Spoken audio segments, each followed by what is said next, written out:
Good morning friends, Radhe Radhe. Aradhana Hindi Academy में आप लोग का स्वागत है।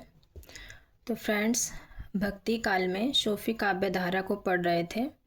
आज सूफी काव्य धारा की रचनाओं को देखेंगे। ओके फ्रेंड्स, तो स्टार्ट करते हैं। हंसावली के रचनाकार आशायित हैं। इसका रचना काल है 1370 ईस्वी। इसकी भाषा राजस्थानी है। नायिका हंसावली है और नायक राजकुमार है। अगली रचना है सूफी काव्य धारा की चंदायन। चंदायन को लोर कहा या लोर कथा भी कहते हैं। इनके रचनाकार हैं चंदायन के मुल्ला दाऊद। समय है रचना काल है 1379 ईस्वी। इसकी भाषा अवधी है। इसमें नायक लोरिक देव है और नायिका चंदा है। अगली रचना है लखमसेन पद्मावती कथा। इसके रचनाकार दामोदर कवि हैं। रचना काल 1459 ईस्वी में है। इसकी भाषा जो है राजस्थानी है। इसमें नायक लक्ष्मण सेन है और नायिका पद्मावती है। अगले रचनाकार हैं ढोला मारूरा दूहा। ढोला मारूरा दूहा के रचनाकार कल्लोल कवि हैं और इसका समय 1473 ईस्वी है। इसकी भाषा राजस्थानी है। इसमें नायक ढोला है शाला कुमार का और नायिका जो है मारवाड़ी है मारू। सत्यवती कथा ईश्वरदास की रचना है। इसका रचनाकाल 1501 ईस्वी में है। इसकी भाषा अवधी है और इसमें नायक जो है ऋतुपर्ण है और नायिका सत्यवती है। सत्यवती कथा के रचनाकार कौन है? ईश्वरदास। और इसका समय 1501 ईस्वी में है। इसकी भाषा राजस्थानी है और इसमें नायक जो है ऋतुपर्ण है और नायिका सत्यवती है।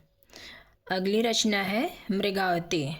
मृगावती कुतुबन की रचना है और इसका रचनाकाल 1503 ईस्वी में है और इसकी भी भाषा अवधी है।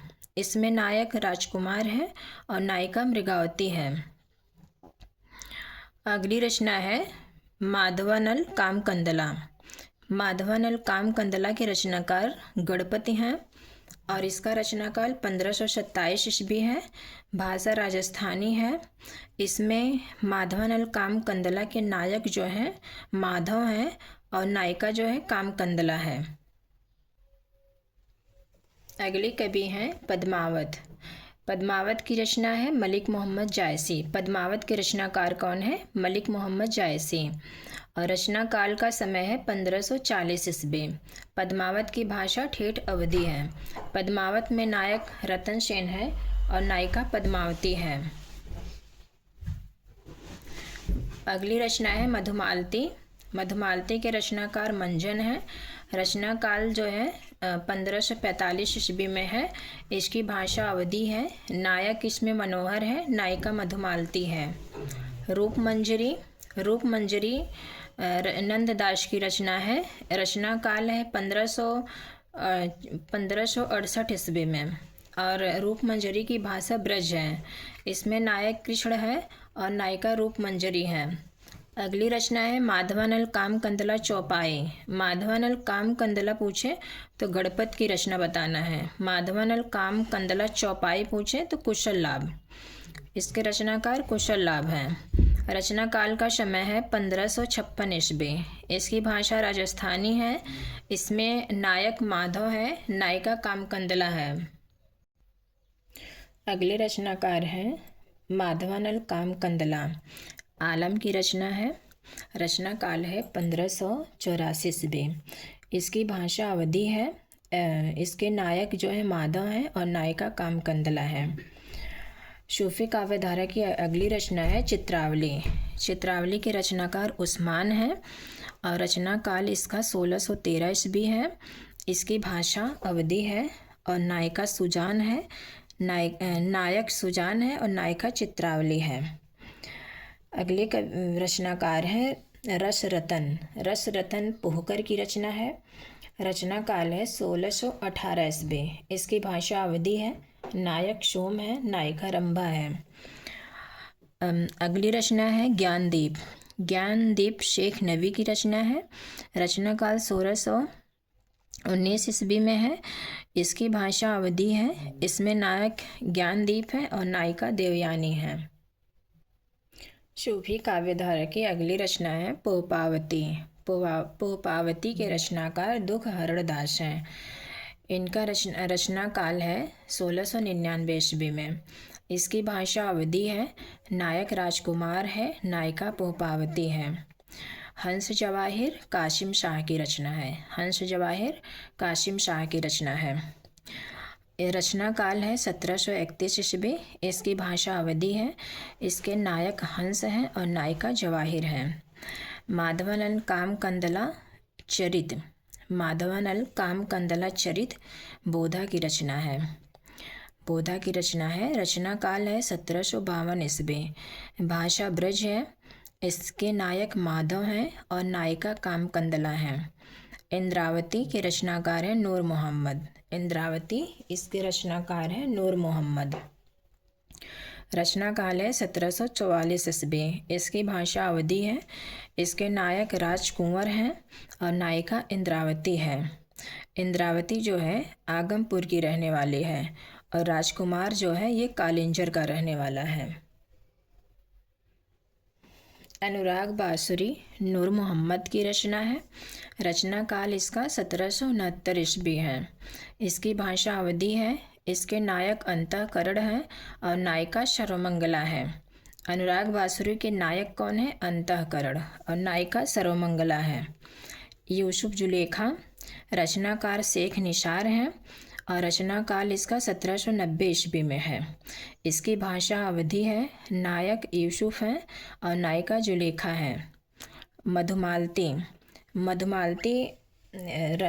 मधुमालती मंझन की रचना है, लेकिन यहाँ पे ये चतुर्भुज दास की भी रचना है। मधुमालती के रचनाकार चतुर्भुज दास हैं और रचना काल जो है 1780 ईस्वी में है। इसकी भाषा अवधी है और इसके नायक मनोहर हैं, नायिका मधुमालती हैं। प्रेम चिनगारी रचनाकार नजफ अली हैं। प्रेम चिनगारी के रचनाकार नजफ अली हैं और रचना काल है 1809 ईस्वी में। इसकी भाषा अवधि है। भाषा प्रेम रस के रचनाकार है शेख रहीम। रचना काल 1519 ईस्वी। भाषा अवधि है और अगली रचना है प्रेम दर्पण। प्रेम दर्पण के रचनाकार नसीम हैं और रचना काल है 1917 ईस्वी में है और इसकी भाषा जो है अवधि में है। जिन भक्त कवियों ने ईश्वर को सगुण साकार मानकर उनकी उपासना में कृष्ण रचना की, उनके द्वारा रचित काव्य सगुण भक्ति काव्यधारा के नाम से जाना जाता है। सगुण भक्ति काव्यधारा की दो शाखाएं हैं, एक राम भक्ति शाखा और दूसरा है कृष्ण भक्ति शाखा। राम भक्ति शाखा जिन भक्त कवियों ने राम को विष्णु का अवतार मानकर उनकी उपासना में काव्य रचना की, उनके द्वारा रचित काव्य राम भक्ति शाखा के नाम से जाना जाता है। राम भक्ति शाखा के संबंध में विशेष तथ्य हैं। प्रथम राम भक्त कवि नम्न आलवार हैं। प्रथम राम भक्त कवि कौन है? नम्न आलवार। इनका संस्कृत नाम है षटकोप। राम भक्ति परंपरा के प्रथम आचार्य कौन है? मुनिरंगनाथ। राम भक्ति परंपरा के प्रथम आचार्य मुनिरंगनाथ हैं। राम भक्ति काव्यधारा का आदि स्रोत क्या है? वाल्मीकि रामायण। राम भक्ति काव्यधारा का आदि स्रोत क्या है? वाल्मीकि रामायण। हिंदी में राम भक्ति काव्यधारा के प्रवर्तक कौन है? रामानंद। हिंदी में राम भक्ति काव्यधारा के प्रवर्तक रामानंद हैं। और राम भक्ति काव्यधारा के प्रतिनिधि कवि कौन है? तुलसीदास। राम भक्ति काव्यधारा के प्रतिनिधि कवि पूछे तो तुलसीदास बताना है। राम भक्ति काव्यधारा की प्रवृत्तियाँ या विशेषताएं।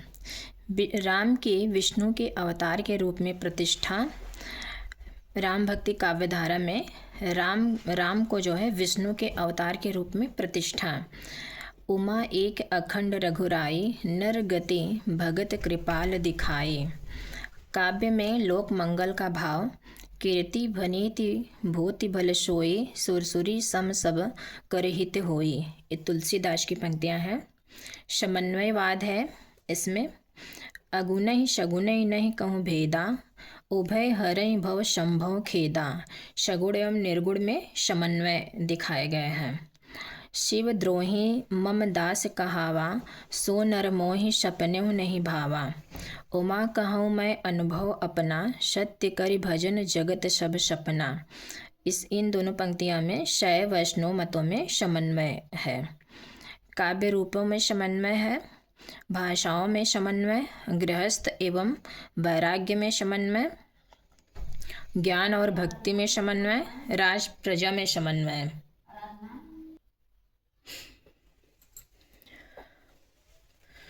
इसमें राजा प्रजा में समन्वय है। स्वांता सुखाय काव्य रचना है। स्वांता सुखाय तुलसी रघुनाथ गाथा समसामयिक घटनाओं की अभिव्यक्ति हुई है। अवधी भाषा का प्रयोग हुआ है। मुख्यतः प्रबंधात्मक काव्यों की रचना हुई है। मुक्तक काव्य भी लिखे गए हैं। इसमें भक्ति एवं शांत रसों की प्रधानता है। जन जीवन की अभिव्यक्ति हुई है और इसमें खंडन मंडन की प्रवृत्ति का अभाव है। अगली कवि हैं राम भक्त कवि रामानंद। राम भक्त कवि कौन है? रामानंद। रामानंद का जन्म आचार्य रामचंद्र शुक्ल के अनुसार 15वीं शती के पूर्वार्ध तथा 16वीं शती के प्रारंभ के मध्य में हुआ था और फरकूहर के अनुसार रामानंद का जन्म 1900 से 1970 ईस्वी है। रामानंद संप्रदाय एवं अगस्त संहिता के अनुसार 1229 ईस्वी। और सर्वमान्य समय क्या है? सर्वमान्य मत है रामानंद का जन्म 1368 ईस्वी से 1468 ईस्वी। रामानंद का मूल नाम है। रसिक शरण द्वारा रचित भक्तमाल की टीका में इनका नाम रामदत्त बताया गया है। वैष्णव धर्म रत्नाकर में इनका नाम राम भारती बताया गया है।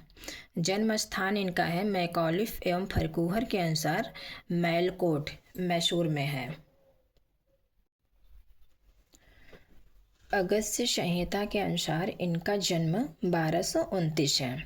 रामानंद के संबंध में विशेष तथ्य। श्री रामार्चन पद्धति में रामानंद की रचना है श्री रामार्चन पद्धति। इसमें रामानंद ने अपनी गुरु शिष्य परंपरा का उल्लेख किया है।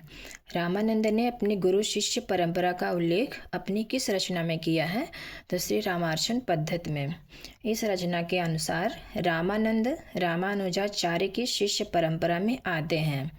रामानुजाचार्य रामानंद जो है किसकी शिष्य परंपरा में आते हैं? रामानुजाचार्य के। और जो रामानंद से रामानुजाचार्य जो हैं रामानंद से 14 पीढ़ी ऊपर थे, मतलब बड़े हैं उनसे। रामानंद जो है सिकंदर लोदी के समकालीन हैं। रामानंद किसके समकालीन है? सिकंदर लोदी के। रामानंद का मानिकपुर के शेख तकी पीर के साथ शास्त्रार्थ हुआ था। रामानंद हिंदी में राम भक्ति काव्यधारा के प्रवर्तक हैं। राम भक्ति काव्यधारा के प्रवर्तक कौन है? रामानंद। भक्तमाल में नाभादास ने रामानंद को दसदा भक्ति का आगार कहा है। आचार्य हजारी प्रसाद द्विवेदी ने रामानंद को आकाश धर्मा गुरु कहा। आचार्य हजारी प्रसाद द्विवेदी ने रामानंद को क्या कहा? आकाश धर्मा गुरु। हिंदू धर्म की रक्षा के लिए रामानंद ने वैरागी दल का गठन किया है। वैरागी दल का गठन किया है। हिंदू धर्म में रक्षा के लिए रामानंद ने वैरागी दल का गठन किया है। जिन हिंदुओं को बलपूर्वक मुस्लिम बना लिया गया उनको वापस हिंदू धर्म में लाने के लिए रामानंद ने रामतारक मंत्र दिया। रामानंद ने रामावत संप्रदाय की स्थापना की। इसे रामनंदी संप्रदाय भी कहते हैं।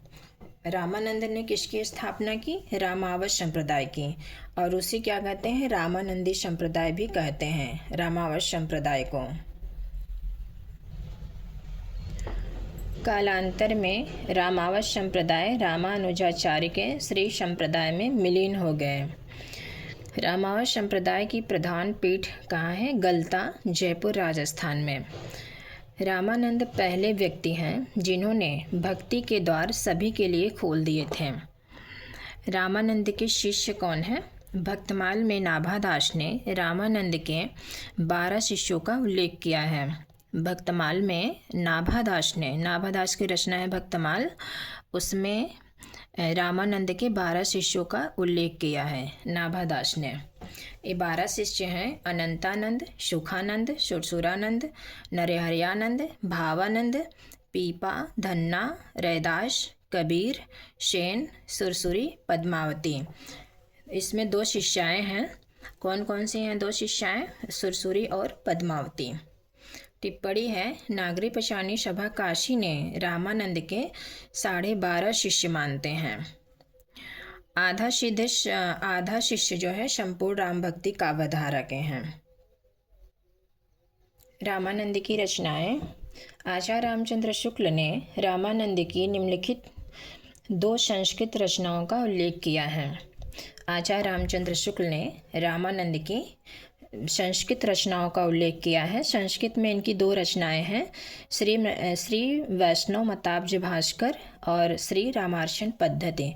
ये दोनों रचनाएं संस्कृत में हैं। किसके अनुसार? आचार्य रामचंद्र शुक्ल के अनुसार। रामानंद की संपूर्ण रचनाएं श्री वैष्णव मताब्ज भास्कर, श्री रामार्षण पद्धति, उपनिषद भाष्य, गीता भाष्य, आनंद भाष्य, सिद्धांत पटल, राम रक्षा स्तोत्र, योग चिंतामणि, रामाधनम, रामा आराधनम, वेदांत विचार, रामानंदादेश और ज्ञान तिलक, ज्ञान लीला, आत्मबोध, राम मंत्र जोग ग्रंथ, आध्यात्म रामायण और श्री राम आरती, हनुमान आरती, राम तारक मंत्र, स्फुट पद। ये इनके रचनाएं हैं। अब एक एक रचना के बारे में देख लेते हैं। रामानंद की रचनाओं के संबंध में विशेष तथ्य। श्री वैष्णव मताब्ज भास्कर में रामानंद ने सुरानंद द्वारा किए गए 9 प्रश्नों के उत्तर दिए हैं। रामानंद ने सुरानंद द्वारा किए गए 9 प्रश्नों का उत्तर किस रचना में दिए हैं? तो श्री वैष्णव मताब्ज भास्कर में। इस रचना में विशिष्टाद्वैतवाद का प्रतिपादन भी है। इस रचना में विशिष्टाद्वैतवाद का प्रतिपादन किया गया है। राम रक्षा स्तोत्र में बीमारियों को दूर करने के मंत्र दिए गए हैं और राम सीता हनुमान की स्तुति है इसमें राम रक्षा स्तोत्र में। श्री रामार्चन पद्धति में राम की उपासना से संबंधित मंत्र हैं और इस रचना में रामानंद ने अपनी गुरु शिष्य परंपरा का उल्लेख भी किया है श्री रामार्चन पद्धति में। मुगल काल में जिन हिंदुओं को बलपूर्वक मुस्लिम बना लिया गया था, उनको हिंदू धर्म में वापस लाने के लिए रामानंद ने राम तारक मंत्र दिया। रामानंद की चर्चित पंक्तियां हैं, आरती कीजिए हनुमान लला की। एक इसकी पंक्ति है रामानंद की, मूरख धन धर कहाँ कमायो। ये भी रामानंद की पंक्तियां हैं। हरि बिन जन्म वृथा खोयो रे, आशा नदी निकट नहीं जाए, भरम शब दिए बिहाए। विशेष तथ्य हैं, उत्तरी भारत में भक्ति आंदोलन के नेतृत्व करता है। रामानंद जो है उत्तरी भारत में भक्ति आंदोलन के नेतृत्व करता है। हिंदी में राम भक्ति काव्यधारा के प्रवर्तक हैं। रामानंद जो है हिंदी में रामानंद के बारे में कबीर की उक्तियां हैं, भक्ति द्रावण उपजी लाए रामानंद, कबीर ने प्रकट किया 7 दीप 9 खंड। ये कबीर की पंक्तियां हैं रामानंद के संबंध में। अगले रचनाकार हैं राम भक्ति शाखा के विष्णुदास। विष्णुदास का जीवन वृत्त अज्ञात है। इनका समय है 1350 से 1450 ईस्वी। इनकी रचनाएं हैं महाभारत कथा, वाल्मीकि रामायण का हिंदी अनुवाद, स्वर्गारोहण 1435 ईस्वी में है, रुक्मणी मंगल, स्नेह लीला 1435 ईस्वी में है। अग्रदास महत्वपूर्ण, परीक्षा की दृष्टि से महत्वपूर्ण है। इनका समय है 1556 ईस्वी के आसपास। ये स्वयं को सीता की सखी का अवतार मानकर अग्र अली के उपनाम से रचनाएं करते थे। अग्रदास के गुरु हैं कृष्णदास पैहारी। अग्रदास जी नाभादास के गुरु थे।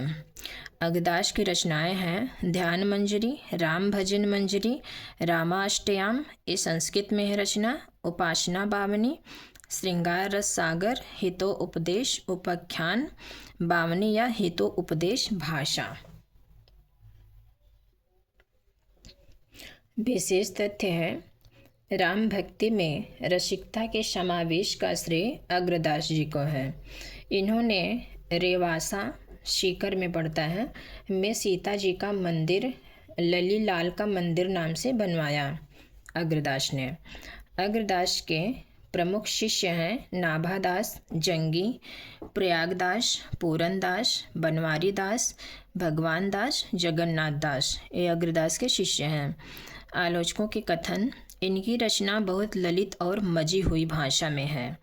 श्री राम की लीला का वर्णन करते समय इनकी दृष्टि शोभा और सुषमा की ओर अधिक रहते थे, चरित्र वर्णन की ओर कम। किसका कथन है? हजारी प्रसाद द्विवेदी का। ये ऊपर की जो एक लाइन है इतना भी पूछ सकता है, इनकी रचना बहुत ललित और मजी हुई भाषा में है। किसने कहा? आचार्य हजारी प्रसाद द्विवेदी ने। अग्रदास ने राम भक्ति शाखा में माधुर्य भाव का श्री गणेश किया है। अग्रदास ने राम भक्ति शाखा में माधुर्य भाव में श्री गणेश किया है। किसका कथन है? आचार्य विश्वनाथ प्रसाद मिश्र का। ये आजीवन दुल्हन के वेश में रहते थे। अग्रदास, ये क्वेश्चन यहाँ बन सकता है, कौन सा सूफी कवि है जो आजीवन दुल्हन के वेश में रहता है? तो वो है अग्रदास। और संत काव्यधारा में कौन सा कवि है जो आजीवन दूल्हे के वेश में रहता है? तो वो है रज्जब अली खां। हमने इसको पीछे पढ़ लिया है। कृष्णदास पैहारी, इनका जीवन मृत अज्ञात है, रचना काल भी अज्ञात है। इनके गुरु अनंतानंद हैं, प्रमुख शिष्य अग्रदास हैं। यहाँ गुरु शिष्य परंपरा देखेंगे, परीक्षा की दृष्टि से महत्वपूर्ण है। गुरु शिष्य परंपरा से क्वेश्चन बनते हैं। नाभादास के गुरु अग्रदास हैं, नाभादास के गुरु अग्रदास हैं और अग्रदास के गुरु कृष्णदास पैहारी हैं। कृष्णदास पैहारी के गुरु अनंतानंद हैं और अनंतानंद के गुरु रामानंद हैं, रामानंद के गुरु राघवानंद हैं। इनकी कोई रचना उपलब्ध नहीं है। कृष्णदास पैहारी की कोई रचना उपलब्ध नहीं है, केवल कुछ पद मिलते हैं। इन्होंने गलता, जयपुर राजस्थान में रामावत संप्रदाय की गद्दी की स्थापना की, जिसे उत्तरी भारत का तोताद्री के नाम से जाना जाता है। अगले कवि हैं ईश्वरदास। ईश्वरदास जो है राम भक्ति काव्यधारा और सूफी काव्यधारा दोनों में आते हैं। इनका समय है 1450 से 1550 ईस्वी के मध्य। ईश्वरदास जो हैं सिकंदर लोदी के समकालीन थे। इनकी रचनाएं हैं सत्यवती कथा 1501 ईस्वी में है। हजारी प्रसाद द्विवेदी ने इसे सूफी परंपरा की प्रथम रचना मानते हैं। यहाँ क्वेश्चन बन सकता है, हजारी प्रसाद द्विवेदी जो ईश्वरदास की सत्यवती कथा है उसको हजारी प्रसाद द्विवेदी ने सूफी परंपरा की प्रथम रचना मानते हैं और आचार्य रामचंद्र शुक्ल जो हैं इसे अवधि की प्रथम रचना मानते हैं। अगली रचना है इनकी राम जन्म, अंगद पैश, भरत मिलाप। ये तीनों रचनाएं राम भक्ति काव्यधारा में गिनी जाती हैं। अगली रचना है स्वर्गारोहणी कथा, एकादशी कथा। जो राम जन्म इनकी रचना है उसमें वात्सल्य रस है और अंगद पैज में वीर रस है, भरत मिलाप में करुण रस है। तो आज के लिए इतना ही। अब हम नेक्स्ट वीडियो में पढ़ेंगे अग्रदास को। तो मेरी वीडियो कैसी लगी आप लोग कमेंट के माध्यम से ज़रूर बताना। राधे राधे।